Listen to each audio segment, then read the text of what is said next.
Olá, oi pessoal, tudo bem? Hoje a gente vai falar um pouquinho, é uma pincelada, tá? Em cima do continente africano. Infelizmente, um assunto que é totalmente subtratado, se dá para se dizer assim, né? Deveria ter uma importância muito maior, tanto pela história do continente africano com o continente latino-americano, quando a gente fala na parte física, né? Quanto na ligação cultural que a gente tem entre os povos africanos e nós aqui no Brasil, por conta daquela fase terrível da escravidão que vivemos por aqui. Tá? Então existe uma ligação cultural muito grande, existe uma ligação ambiental, física grande, que poderia ser muito mais discutida, mas infelizmente ela não é. Então a gente vai falar aqui rapidinho, uma introdução sobre o continente africano. Vou focar em duas partes. A primeira parte sobre paisagens, tá bom? Vamos discutir um pouco das paisagens, como que elas variam pelo espaço africano, continente, e depois discutir um pouco sobre a agricultura, falar um pouquinho mais sobre essa parte da economia africana e da partilha da África pelos europeus, tá certo? Então vamos lá rapidinho, prometo, dessa vez eu prometo, vai ser um pouco mais curto, vamos lá. Pessoal, toda vez que a gente fala em África, né? Toda vez que a gente fala em África, a gente pensa a mesma coisa. É sempre uma coisa que vem na cabeça quando você fala em África, né? As imagens que aparecem na nossa cabeça são sempre as mesmas. Não sei se vocês estão ouvindo a música aí, né? Mas as imagens do continente africano, elas são infelizmente muito estereotipadas, tanto ambientais quanto sociais e econômicas, né? Quando a gente fala em ambiental, o desenho do Rei Leão, que está passando aí a abertura para vocês, é um desenho icônico, né, dos anos 90, que retratou o continente africano. E aí muita gente lembra dele, né? Tanto crianças quanto adultos na época lembram muito do desenho que marcou. Então ele vem até hoje com essa, né, da mentalidade do pessoal sobre África, tá? Claro que o desenho retrata de um jeito muito legal algumas paisagens africanas. Só que acaba que a gente imagina que a África é só isso. E a África não é isso. A África é muito mais do que essa grandiosidade toda que o desenho já mostra. Tá? A África é um lugar único. Eu tive a oportunidade de ir para lá uma vez. A Namíbia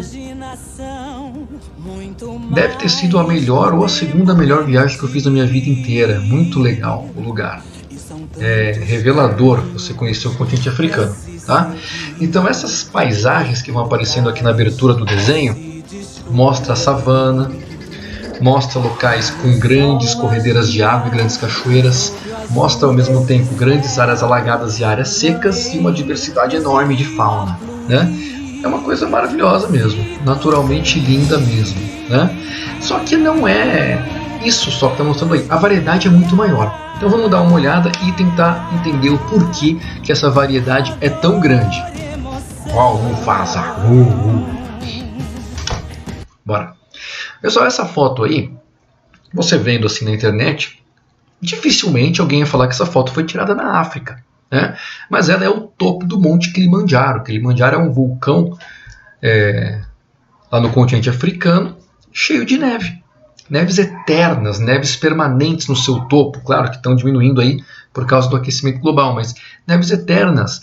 Então uma parte do continente africano que fica sob neve o ano todo. E quando a gente pensa em África, a gente sempre pensa em deserto do Saara, partes quentes e tal. E a gente não pensa em neve. Mas tem, tá pessoal? Essa foto, tá aqui o Kilimanjaro de lado, ele inclusive aparece na abertura do Rei Leão, com o elefantezinho passando na frente, né?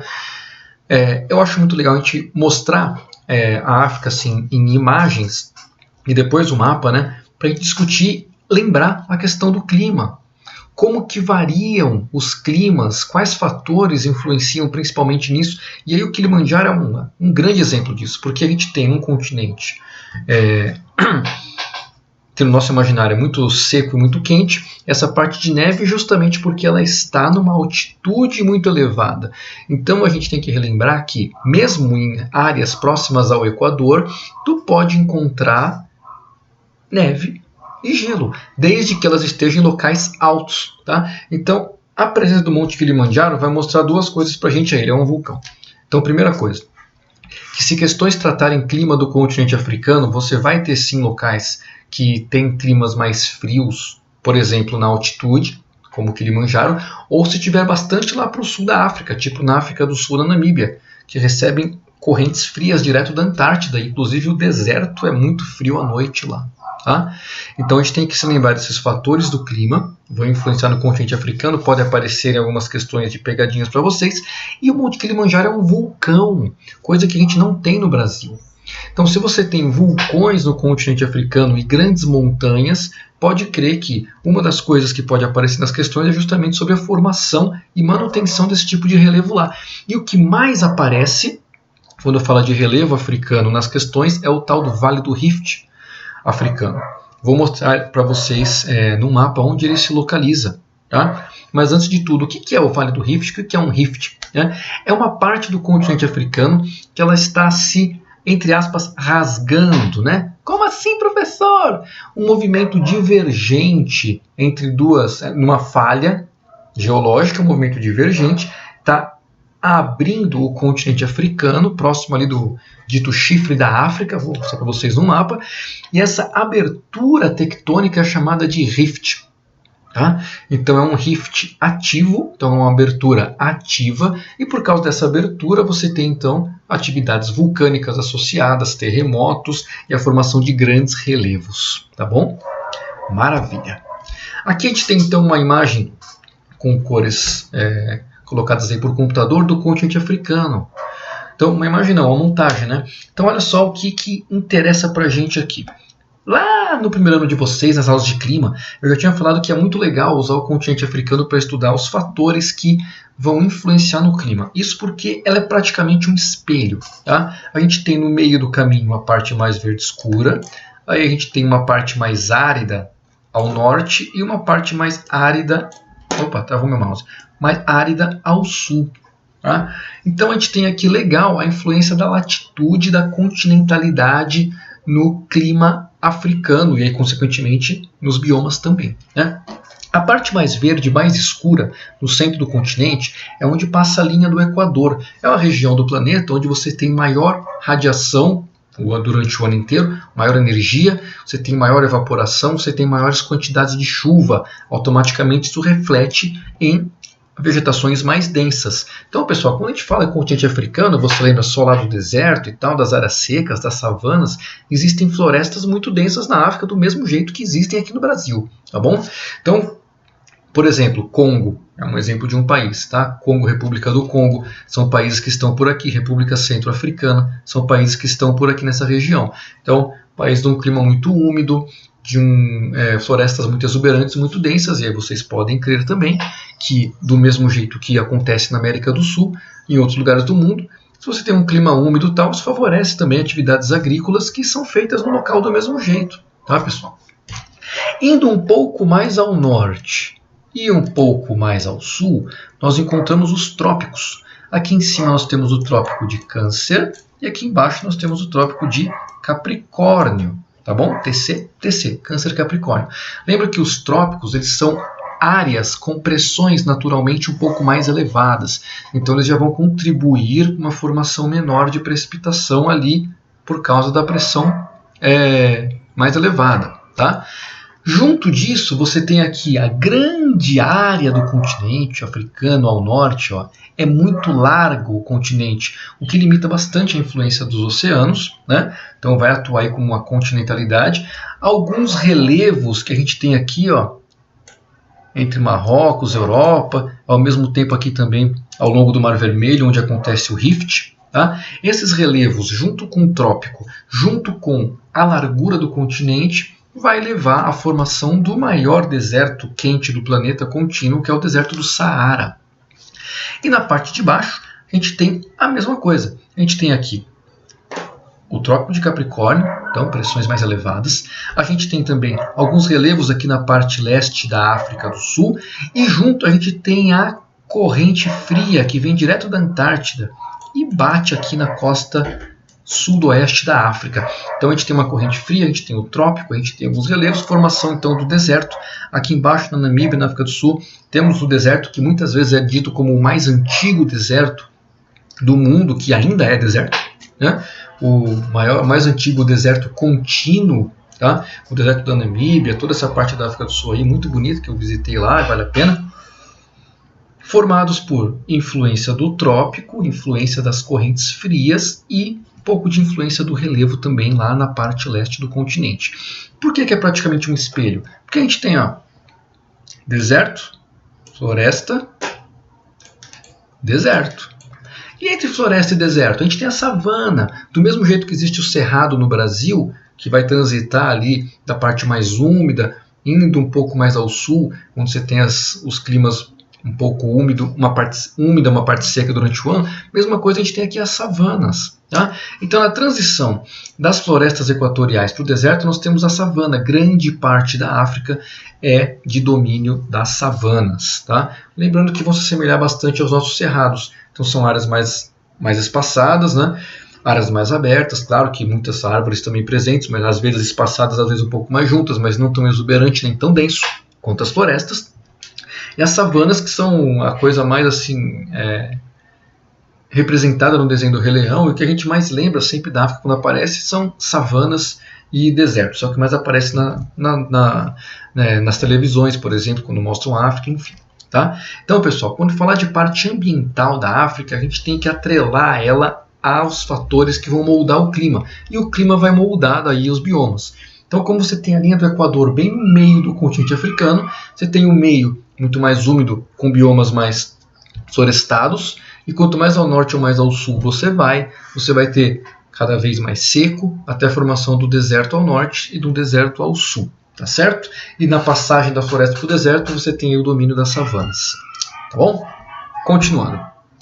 Então essa imagem aí, ela retrata bem a savana. Você tem a pastagem mais aberta, algumas outras árvores, algumas formações arbustivas e tal, e a fauna lá correndo, tá bom? Então, pessoal, as savanas, lembrar aqui do o cerrado brasileiro. Períodos de seca, uma parte do ano, períodos úmidos, outra parte do ano, tá? No cerrado funciona,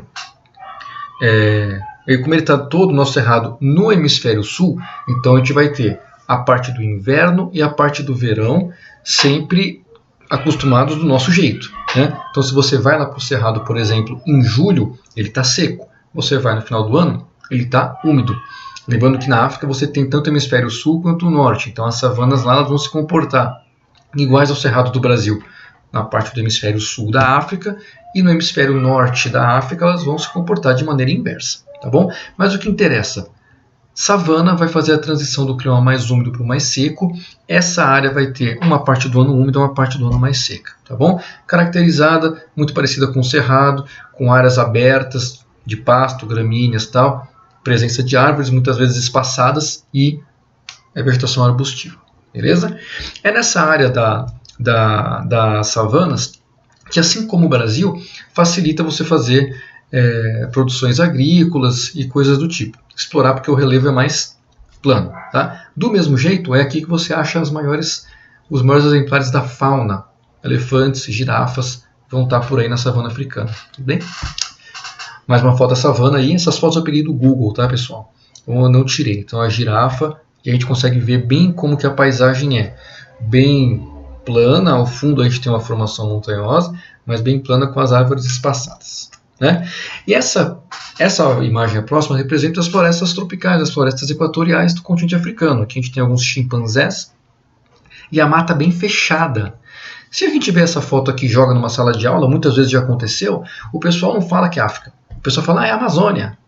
Mas não, pessoal, a gente tem que saber que, como o Equador passa por lá, você tem essa influência do Equador no continente africano, a formação de biomas de florestas equatoriais, tá bom? Então a gente tem aí, ó, e agora aqui com gorilas, né? Mesma coisa, floresta muito densa, muito fechada, tá bom?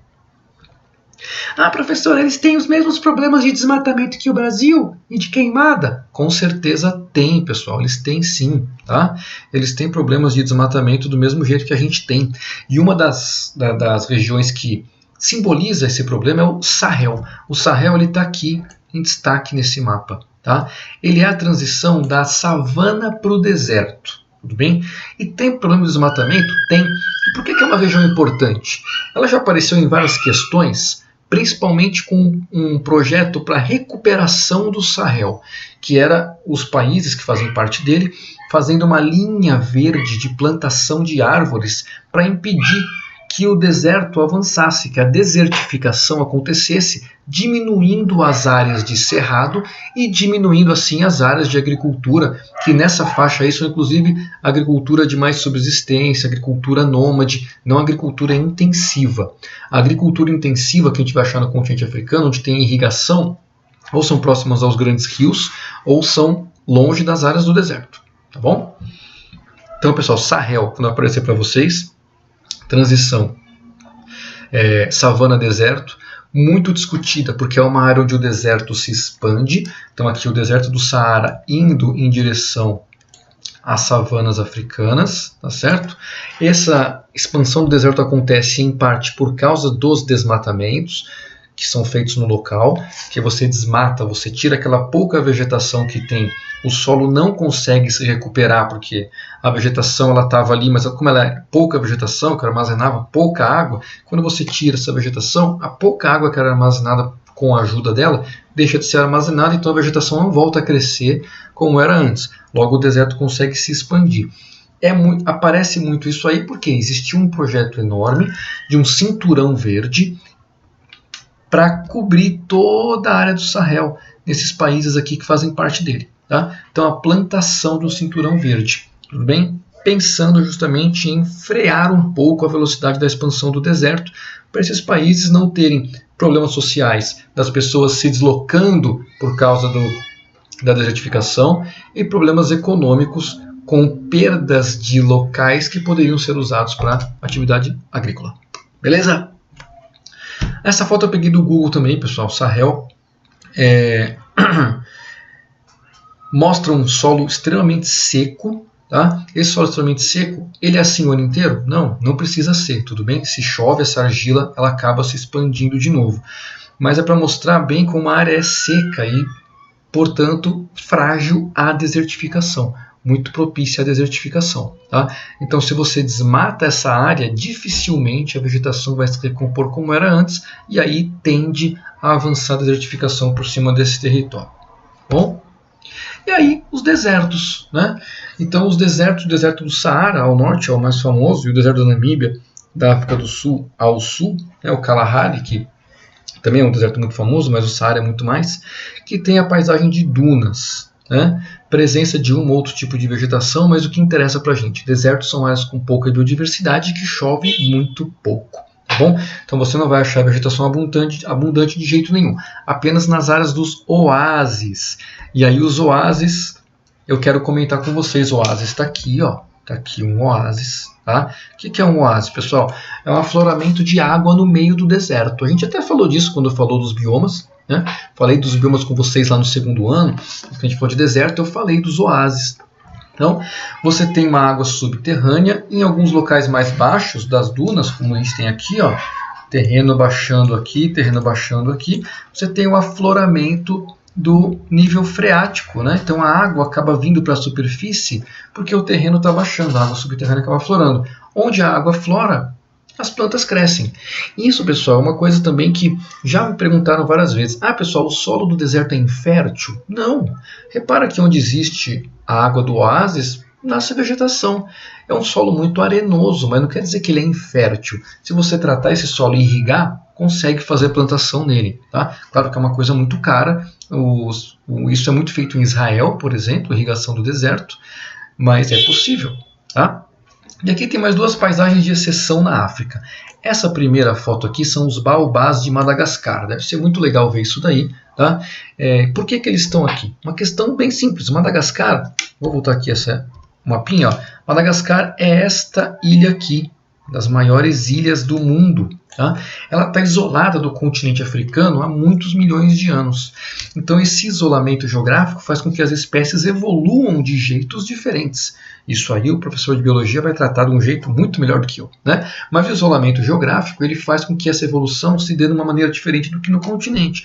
Então essa paisagem aqui, ó, dos baobás, ela é muito famosa no mundo todo e volta e meia é usada em questões para falar sobre isolamento geográfico, a influência do isolamento geográfico na evolução das espécies. Então os baobás são árvores encontradas apenas lá em Madagascar.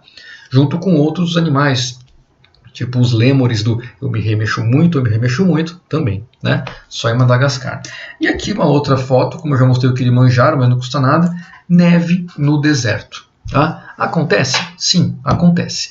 Neva no deserto sim, principalmente lá no deserto na parte sul da África. Tá? Não é comum, mas pode acontecer. Tudo bem? Quando eu estava lá no deserto, inclusive, 5 horas da manhã, tá frio pra caramba, as árvores todas cheias de orvalho, cheias de gotinha e todo mundo de casaco, batendo um frio desgramado e uma neblina muito grande cobria o deserto inteiro. Então a umidade que vem do mar, direto da Antártida, é alta, que entra ali onde eu estava, e o frio também é grande. Então nada impede que às vezes possa nevar no deserto, tá, pessoal? E aqui a gente tem um mapinha físico do continente africano para falar um pouco do relevo. Esse mapa aqui eu quero usar principalmente para falar do Rift. Tá aqui, ó, o Great Rift Valley, né? O Grande Vale do Rift aqui na África. Esse aqui é o chifre da África que eu comentei com vocês, tá? Essa ponta aqui que tem no continente africano, ali onde vocês têm Etiópia, Eritreia, enfim, alguns países ali. E o Grande Rift é justamente uma falha que está se divergente. Ela está abrindo. Então aqui, ó, repara aqui, ó, tem até uma, deixa eu limpar isso aqui, ó. Tem aqui, ó, um relevo mais alto aqui, um relevo mais alto aqui. Então isso aqui está separando uma parte para o lado de lá, outra parte para o lado de cá. Tá? Qual é a tendência aqui? Que daqui a milhões de anos o continente africano ele se parta. Tudo bem? A gente tem uma partilha aí natural do continente africano. Tá? Esse Vale do Rift, então, é uma coisa que costuma aparecer muito nas provas quando se fala de África. Formação tectônica divergente. Por causa dele, você vai ter atividades vulcânicas, você vai ter formação de grandes relevos. Então é uma coisa bem importante que costuma aparecer. Tá certo? Maravilha. Ele se estende para o interior da África aqui. Bem? Se estende para o interior da África, certo? Outra coisa que costuma aparecer bastante da África quando a gente fala de paisagens naturais, é o Rio Nilo. Tá? Eu vou mostrar já para vocês a influência do Rio Nilo, influência natural, mas também o que ele faz para influenciar social e economicamente o continente. Vamos praticar aqui. O continente africano possui inúmeras características semelhantes às observadas no Brasil, sobretudo no que se refere às características naturais. Por exemplo, a área escura no mapa, a seguir, apresenta um tipo climático encontrado numa das regiões brasileiras e denominado como. Então a gente tem bem no centro do continente africano, lembra que bem no centro passa o Equador, e aí a gente tem o Trópico de Câncer ao norte, Trópico de Capricórnio ao sul. Então se está bem no Equador, com certeza o clima vai ser quente e bastante úmido, tá? A não ser, claro, que seja uma área elevada, mas não é o caso, tá bom? Então que tipo de clima vamos ter aí? Clima equatorial, claro, clima equatorial, justamente nas áreas do continente africano onde tu vai encontrar as florestas mais densas. Bom, maravilha. Mais um. A paisagem da foto mostra um dos biomas caracterizados pela presença de uma fauna de grande porte, quase que dizimada pela caça esportiva praticada por milionários do primeiro mundo. Lembrando que essa questão de primeiro mundo não existe mais, né, pessoal? São países desenvolvidos e emergentes, tá bom? Primeiro mundo é coisa lá da época da Guerra Fria, certo? Hoje, embora a matança de animais selvagens não seja mais permitida, a caça ilegal ainda é praticada na clandestinidade. Diante da postura preservacionista que se difunde por todo o mundo, este bioma se volta na atualidade para o turismo ecológico, com safaris organizados para observar os animais em seus habitats naturais. Legal. Que bioma é esse que ele está falando? Savana, com certeza, que vai corresponder ao nosso cerrado. Pessoal, quando você vê assim, ó, animais de grande porte, você pode crer que o bioma já vai ser um bioma um pouco mais espaçado, né? Inclusive os elefantes que vivem em florestas na Ásia são um pouco menores do que os elefantes que vivem em savanas na África. Então, espaços maiores, mais oferta de comida e água, você vai ter aí espécies maiores também, tá? Então a gente tem aí a imagem da savana, e uma coisa anunciada, tratada aí, que volta e meia aparece na mídia, que é a caça praticada, a caça clandestina ou esportiva praticada nas savanas, e também o turismo ecológico, pessoal. Duas coisas aí que é legal a gente falar, botar um asterisco. A primeira delas, da caça esportiva, até um tempo atrás apareceu na televisão Não sei se era um cara aqui do Brasil, dos Estados Unidos, foi para lá, matou um leão que era, enfim, aí apareceu na TV que era uma espécie em perigo de extinção e tal e tal. Volta e meia existe a caça esportiva clandestina, tá? Então, atividade de caça feita nas áreas de savana para o pessoal levar os troféus para casa, tudo bem? Essa caça, ela é muito perigosa para algumas espécies, porque inclusive já levou algumas à extinção. A gente fala de rinocerontes, a gente fala de elefantes, a gente fala de leões, tá? Então, algumas subespécies de leões já não existem mais, de rinocerontes também não. Essas caças esportivas acontecem por inúmeros motivos, seja os caras indo atrás de troféus ou os caras indo atrás, quando a gente fala de rinoceronte, por exemplo, do chifre. Existem muitas culturas que nem são africanas, lá da Ásia, que acham que o chifre vai ter ali algumas coisas medicinais, esotéricas, tal, né? Na verdade, o chifre do rinoceronte ele é feito de queratina, que nem a nossa unha. Então, se o chifre tem a unha também, comer unha vai te dar superpoder, né? Se comer o chifre vai te dar superpoder, a unha também. Então a caça esportiva muitas vezes é motivada ou por troféus ou por questões culturais, no caso do rinoceronte, por exemplo. Tá? E o turismo, pessoal, o turismo na África é uma atividade econômica que nos últimos anos, aí, vamos colocar aí da década de 90 para frente, tem aumentado bastante. Principalmente turismo ecológico. Eu cito até os safaris aqui. Existem grandes áreas de reserva na África. A África do Sul usa muito isso, né? Eu não conheci essas áreas de reserva na África do Sul. É uma área de reserva enorme lá. Agora me fugiu o nome do parque que tem na África do Sul, Parque Kruger, que dizem que é fenomenal a questão dos safaris, tal, como é que o pessoal faz para a organização que eles têm ali. Né? Então, muitos países têm tentado organizar o seu turismo como forma de fonte de renda, fonte econômica. Eu conheci a Namíbia e visitei o Parque do Etosha, no norte da Namíbia, centro-norte, que é um safari também. É um safari numa área mais seca, né? É uma savana meio deserto bem seca, não tem tantos animais, mas é muito bonito e os caras tentam organizar justamente isso. Então, um turismo ecológico em cima de safaris. É um jeito um pouco mais sustentável do que a caça. Bom? Então aí, savana africana. Legal. Observe o mapa. Temos um mapa aqui com algumas áreas em destaque. Né? No mapa estão destacadas regiões o quê? Onde há ocorrência de climas muito úmidos com influência das monções. B. De grandes concentrações populacionais. C. Com as principais áreas de vegetação adaptadas a climas secos. D.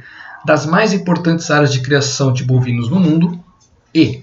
Onde se localizam as maiores jazidas de ferro e de manganês do mundo. A resposta, né, pessoal? Principais áreas de vegetação adaptada ao clima seco. Estamos falando da África. A gente tem aqui no norte da África o deserto do Saara, que junta com o deserto aqui na Arábia, né? Mesma coisa, só separado ali pelo Mar Vermelho. Mas só do fato dessa região já estar em destaque, já lembra, opa, parte norte da África, deserto. Parte sul da África, também deserto. Olha aqui, ó, também está achurado. Então, com certeza não é clima úmido, nem criação de bovinos, nem concentração populacional. É vegetação de clima seco. Beleza? Vamos continuar. Um pouquinho da agricultura, agora que a gente falou de clima. Esse mapa aqui eu acho muito legal. Ele já uso ele há alguns anos, mas ele é bem didático quando a gente fala do clima e agricultura. Porque a gente lembra aqui da parte do norte. Eu vou traçar aqui a linha que seria bem no meio da África, que é o Equador. O trópico de Câncer e o trópico de Capricórnio. Então a gente vê que bem nas áreas próximas ao Equador, mais próximas, se concentra mais atividade de agricultura. Quais são os principais produtos aqui? Quadrado preto, a gente tem aqui milho, café, cacau, algodão, são os principais aqui próximos do Equador. Tem também aqui o quadradinho branco, arroz, tem frutas, né? Óleo de palma, amendoim, borracha, sisal, tabaco. Então esses são os principais. Trigo mais ao sul, que é uma cultura que precisa mais de frio. Né? Então qual que é o principal aqui quando a gente fala de agricultura na África, que é um meio econômico muito usado pela população africana? Regiões na savana e próximas do Equador, próximas do litoral, vão se beneficiar das chuvas, por isso são regiões onde tem agricultura. Ah, professor, não tem grandes áreas irrigadas? Tem, pessoal, você acha grandes áreas irrigadas que tem no Brasil, mas essas áreas irrigadas elas precisam de dinheiro. E no continente africano a gente tem uma coisa muito ruim, socialmente falando, que é a péssima distribuição de renda. Então o dinheiro ele é muito concentrado. Namíbia, inclusive, onde eu fui, é um dos países que tem a pior distribuição de renda do mundo.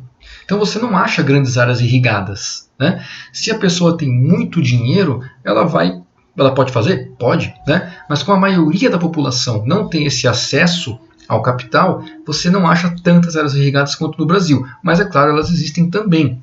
A agricultura de exportação existe também na África, tá? Que nem no Brasil tem. Onde que elas vão estar? Sempre em regiões próximas do Equador por causa do clima, tá bom? Maravilha. E aí a gente tem os mesmos conflitos que tem no Brasil, tá? Desmatamentos por causa da agricultura, queimadas por causa da agricultura e assim vai, tá bom? Brigas por terras, pelas melhores terras, as terras mais agricultáveis, as terras que são mais úmidas e assim vai, as mais férteis e tal. Aqui cabe um destaque também para cá, ó, onde está a seta. Então aqui, pô, tudo deserto, deserto, deserto, de repente a gente tem uns símbolos aqui de produção agrícola no meio do deserto. O que é isso? É aí que entra a influência do rio Nilo, que eu falei para vocês. Tá? Então o rio Nilo, que desde lá da história do Egito Antigo, desde lá do príncipe do faraó, né, todo aquele desenho lá, a gente tem aqui a influência das cheias e vazões do Nilo na civilização egípcia antiga e até na atual. Tá? Claro que foram construídas algumas barragens no meio do caminho, que aí o Nilo não sobe e desce mais como era antigamente. Tá? Mas mesmo assim, ele é o responsável por algumas culturas agrícolas serem feitas em áreas de deserto. Você tem o Nilo aí para irrigação, você tem o Nilo aí para fertilidade do solo. Beleza? Maravilha. Essa foto, pessoal, eu mostro porque quando a gente pensa em agricultura, e eu falei para vocês do Sahel, da expansão da agricultura em direção na transição savana-deserto, né, e como a desertificação pode prejudicar, é nessa área que a gente tem a agricultura mais rudimentar. Tá? Então, uma agricultura de subsistência, uma agricultura nômade, muitas vezes. Tudo bem? Então, essa foto ela representa bem essa parte. Porque a gente estava falando aqui, tem agricultura irrigável aqui no Brasil de exportação? Tem sim. Mas por causa da grande diferença social, muitas famílias tiram o seu sustento dos solos. Então, essas imagens, elas não são nem um pouco raras no continente africano, infelizmente. Tá? Então, uma agricultura de subsistência feita com instrumentos bem rudimentares, tecnologia bem rudimentar se comparado com o que a gente encontra em outros lugares do mundo ou nas partes mais ricas da África, tá bom? E aí o Nilo, pessoal, olha só que legal essa imagem, imagens, né, de satélite, conjuntos de imagens, o deserto todo em volta, deserto, mas por onde o Nilo passa, a gente tem uma mancha de vegetação que é viva dentro do deserto. O deserto também é vivo, né? Mas a gente tem aqui a mancha de vegetação verde, tipo as veredas, né? É uma baita de uma veredona, né? Como se fosse no deserto do Saara. Por onde passa o rio, repara que nessa imagem tem o fiozinho azul bem no meiozinho aqui, onde eu estou fazendo a linha vermelha por cima. Aqui é o rio Nilo e em volta dele você tem a baita de uma área grande com vegetação verde. Tá? Vegetação verde, já que o rio é perene o ano todo, ou seja, ele nunca seca, essa vegetação ela está sempre ali. Bacana, né? Então, muito legal a gente ver a influência do rio Nilo no deserto.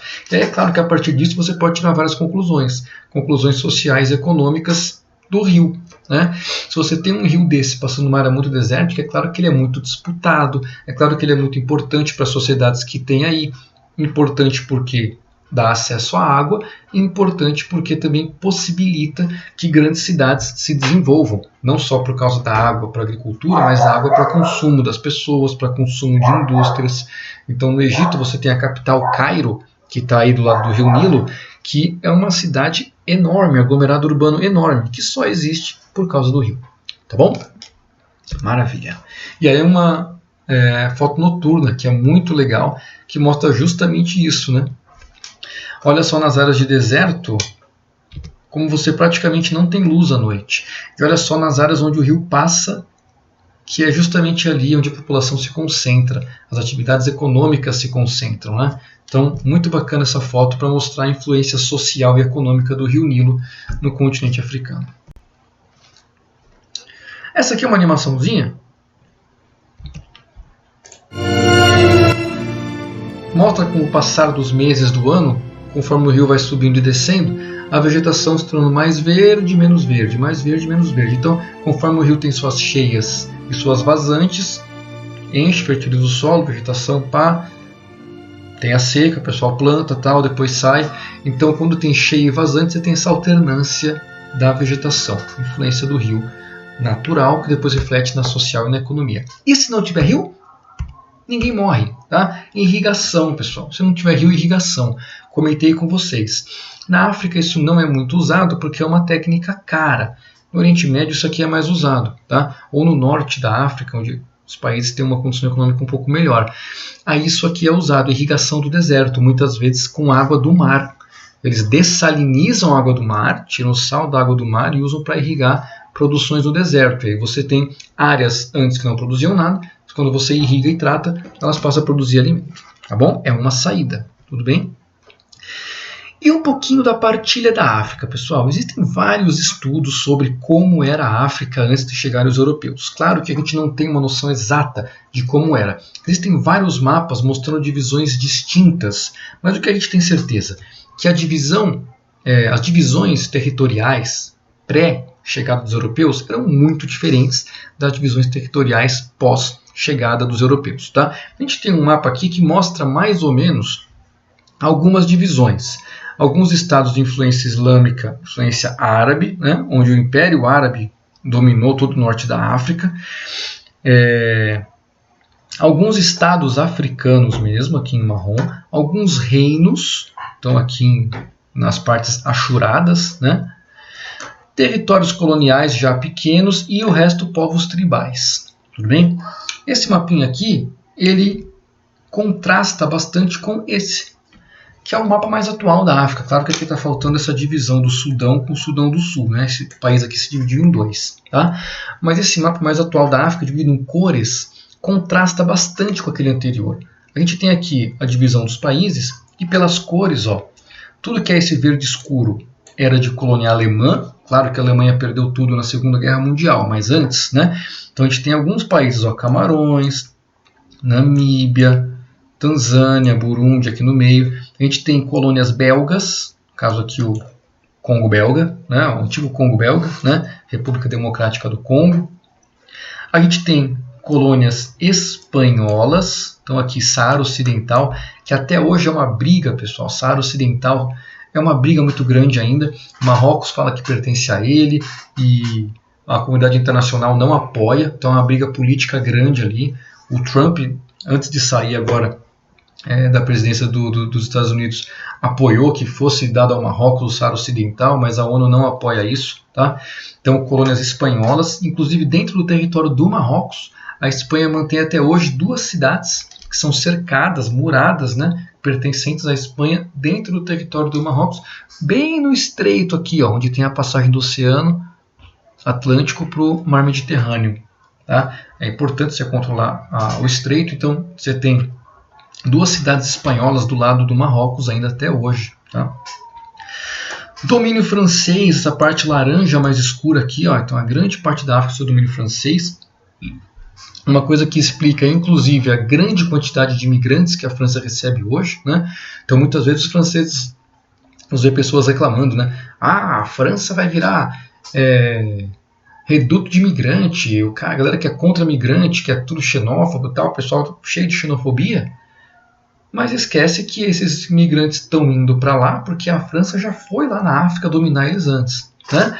Então a gente tem uma grande área aqui de ocupação francesa, áreas de ocupação inglesa, em verde claro, aqui ó, Egito, Sudão, Uganda, Quênia, Zâmbia, Zimbábue, África do Sul. Tá?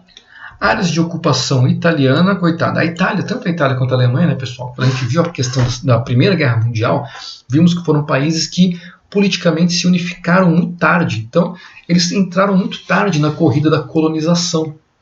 Então, nessa fase da colonização africana, tanto a Alemanha quanto a Itália tiveram poucos territórios quando comparados com as outras potências europeias da época, França e Inglaterra. A gente vê aqui na partilha da África.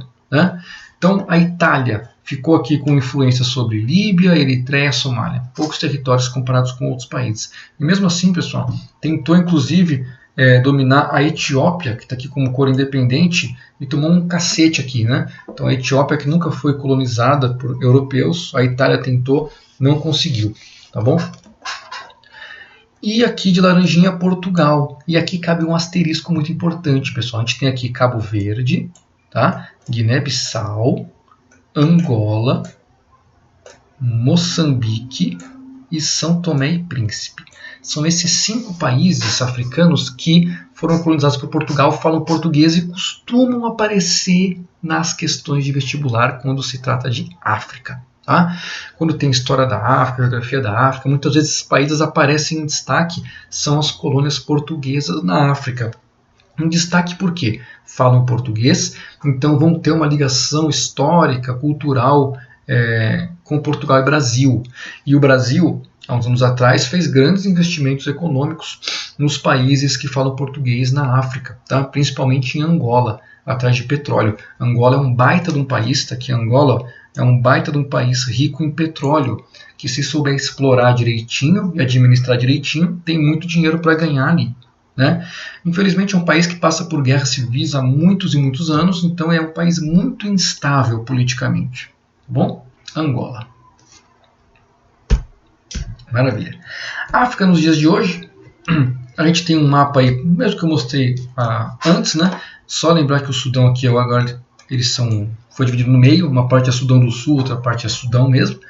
E estou mostrando esse mapa aí, pessoal, é igual ao antigo. O antigo tinha umas cores de quais metrópoles europeias dominavam ali. Agora a gente não tem cor nenhuma, pessoal. Agora estão todos independentes. E qual que é a pira dessa independência aqui? Que essa independência gerou vários e vários conflitos. Um símbolo grande desses conflitos é justamente a cisão de Sudão do Sul, as guerras aqui dentro de Angola, as guerras que ainda existem aqui no Congo, guerras civis no Congo, na República Democrática do Congo, na República Centro-Africana, é um local que está em guerra civil até hoje, com tropas da ONU lá para tentar apaziguar o negócio. Tá? E um exemplo que eu acho muito assim, bom de se falar, da influência dos europeus aqui na África, justamente eles fizeram essas fronteiras artificiais. Então a gente vê, por exemplo, a fronteira do Egito com o Sudão é uma linha reta aqui. Né? Claro que isso é artificial, isso foi feito pelos europeus sem respeitar as etnias que tinham ali. Tá? Olha só a Namíbia. A Namíbia é aqui esse país, ó, e ela tem essa tripa aqui, ó. Ela tem a tripinha aqui, ó. Tripinha que depois volta. Para que tem essa tripa? Na época, pessoal, a Namíbia era colônia alemã. Né? E a Alemanha achava que, fazendo essa tripa, eles iam alcançar um rio aqui, ó, se não me engano é Rio Zambeze, se não me engano. Esse rio aí, os alemães achavam que o rio iria levar eles até o Oceano Índico, que eles iam conseguir navegar pelo rio e sair lá no Oceano Índico. Tá? Eles achavam isso. Só que eles não contavam com o conhecimento geográfico vasto da área. Né? Então o que eles fizeram? Eles achavam que o rio ia levar eles até o Oceano Índico. Né? O que eles fizeram então? Negociaram e o território deles tem essa tripa só para chegar até o rio. Só que quando eles chegaram no rio depois, eles viram que não dava para chegar até o Oceano Índico coisa nenhuma, porque o rio não é navegável ali. Existem cachoeiras enormes, as cataratas Vitória, que são famosas no mundo inteiro, ficam muito perto daí. Então eles nunca conseguiram chegar no oceano a partir desse rio. Mas é um grande exemplo de como os europeus tiveram o dedo na formação das fronteiras atuais da África. Essas formações artificiais, claro, vão gerar conflitos enormes. Outro conflito que eu já comentei com vocês é entre Marrocos e Saara Ocidental. Tá? Então a gente tem aí vários conflitos de guerras civis, desde as independências desses países, para ver quem vai tomar o poder. Qual etnia que está naquela fronteira que vai ficar no poder. Tá bom? Esse mapinha é desenvolvido pela Lorena. Lorena é uma amiga minha da geografia, também lá no Rio de Janeiro. Ela fez esse mapinha aí, justamente sobrepondo fronteiras atuais, sem o Sudão do Sul ainda, com áreas territoriais anteriores à chegada dos europeus. E aí a gente consegue ver como várias fronteiras em amarelo, artificiais, juntam dentro do mesmo território várias etnias diferentes. E muitas vezes as etnias elas são inimigas entre si. que acaba levando aos conflitos armados que a gente tem hoje na África. Tá bom? E vamos finalizar aqui com mais umas questõezinhas. A expansão neocolonialista do século XIX foi acelerada essencialmente por quê? Letra A. Pela disputa de mercados consumidores para produtos industrializados e de investimentos de capitais em novos projetos, além da busca de matérias-primas. Pelo crescimento incontrolado da população europeia, gerando a necessidade de migração para a África e Ásia. Pela necessidade de irradiar a superioridade da cultura europeia pelo mundo. Pelo desenvolvimento do capitalismo comercial e das práticas do mercantilismo, ou pela distribuição igualitária dos monopólios de capitais e pelo decréscimo da produção industrial. Pessoal, claro que é a letra A. O grande interesse europeu em cima do continente africano foi o mesmo interesse que teve em cima da América do Sul, matérias-primas. Só que quando a gente veio para a América do Sul, o que estava lá era o mercantilismo, era o capitalismo comercial lá no começo. Então eram matérias-primas básicas, mas do setor primário mesmo, cana-de-açúcar, pau-brasil e tal. Minerais também, né? Ouro, prata.